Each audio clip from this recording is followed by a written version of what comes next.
Dr. John Watson. My dear audience, I come here today with my most fantasizing case of my esteemed partner in justice, Sherlock Holmes. This case is not local in England, but in America. The evidence points to one of the three presidents, Warren G. Harding, Calvin Coolidge, and Herbert Hoover. It seems that one of these men has appointed some dishonest and scandalous men to the government positions. The case has been brought to us from one of our American friends, Mr. Albert Redmond, a resident of Illinois. He stopped by Mr. Holmes' residence yesterday around 2 o'clock in the afternoon and stated his case, voicing his concerns over the lack of prosecution of a local criminal who robbed him once of his friends who owns a clothing store. He traced the lack of prosecution from some bribes and believes that the higher up government officials administered these bribes.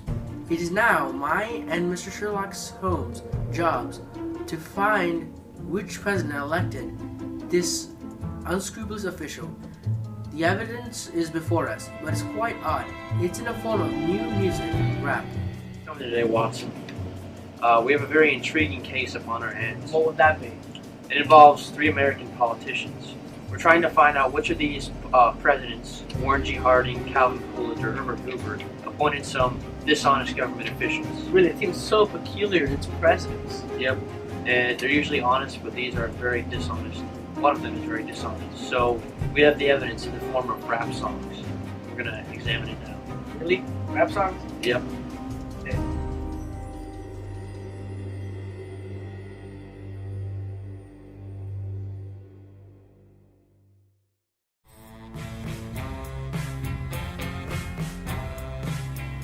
I'm a generous spirit and I know my limits. I'm Ohio born and I'm about to kill. I'm a well-liked man, a guy with many friends. I play games with Republicans to show them really mean. They decide my fate and spoke the women like that I was president.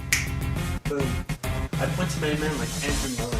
He was a corrupt man, but he had millions. In the Pacific, where peace I made, no one fights and I get paid.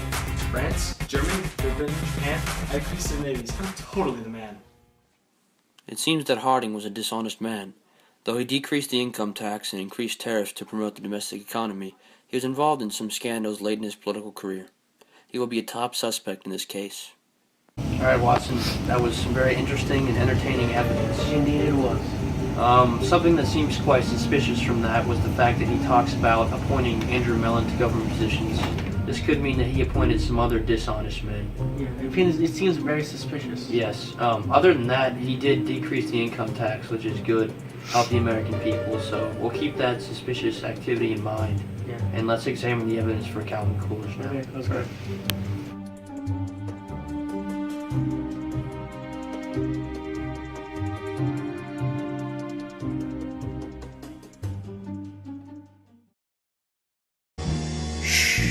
Silent cow. I got big business as my main pal. I am a silent man, a guy of few words. It's how I got my nickname, which I richly deserve. My domestic policy isn't very costly. I believe in laissez-faire, that's my view of the economy. I may or may not have caused the marquee crash, but it really doesn't matter because I got a lot of cash. I wasn't really a part of foreign affairs. I wasn't really forceful, but who really cares? Our relationships with Mexico have been strained. I've worked really hard to keep them contained. I supported the Kellogg Brand Pact, which is a very important act, contained many nations and made them non-attack. I believe in limited government, so I stood aside. That's all I gotta say. Goodbye. Coolidge seemed to be honest, a lover of big business, and a supporter of peace. This is evidenced in his support of the Kellogg-Brand Pact, which demoted offensive warfare worldwide. His support of somewhat dishonest businessmen is suspicious. He will be a moderately prosecuted suspect. Also some very interesting evidence. He mentioned that he was a laissez-faire, laissez-faire economics, which means hands-off.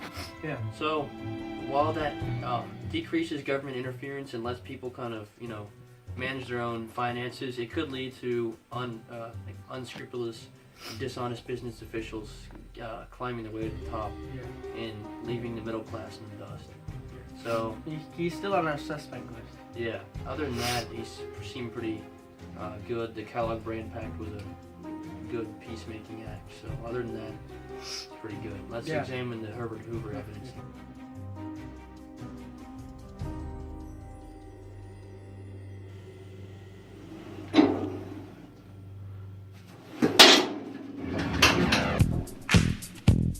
blamed for not doing much, but really, the enemies were in clutch. They thought I was doing nothing when I was doing lots of something. The reason is, I was just too shy. It made lots of people think I was a bad guy. I didn't challenge Congress or assert power. I wanted to scour. Government control business, and because of that, we have witness. To show that enemy control of the people got their goal. I passed the Reconstruction Finance Corporation to help the wellness of the nation. It's to help business, but the people can stand witness. It don't help the rich. I created the farm board, but it never really helped the farm to stop being poor. It never helped with the overproduction of goods. We had too many foods. Even though it seemed all bad, there were some good qualities that I had. I passed some legislation to help the poor, but as that turned out, we needed more. Outside the U.S., I had to stop the DOS plan, which collected warheads from our many assets. I dispatched warships and sent soldiers on various long trips. They went west to China, Shanghai, in order to protect the best.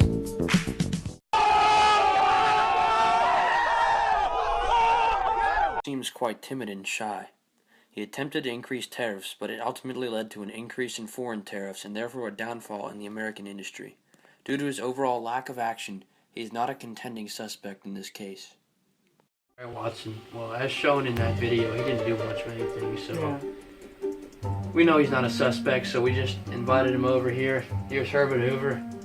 Okay. He doesn't do anything, he just sits there.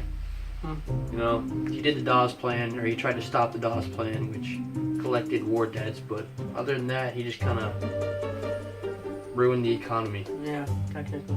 So he's not really a suspect, so that's that. That.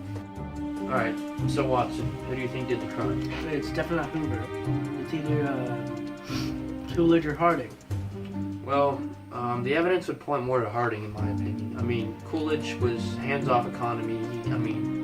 Kellogg brand pack, but other than that, he didn't do a lot. He just kind of. I feel like Harding was a lot more suspicious. I've heard that he appointed some bad government officials, but that's probably what the crime came from. So, is that our suspect? Harding's our man. All right, let's go find him. Let's go.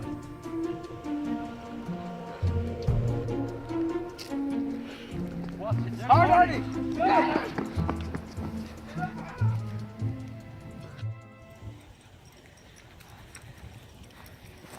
There! Go! You're under arrest, Mr. Harding, for government fraudulent activity. How do you know it's Harding? Why? It's elementary, my dear Watson.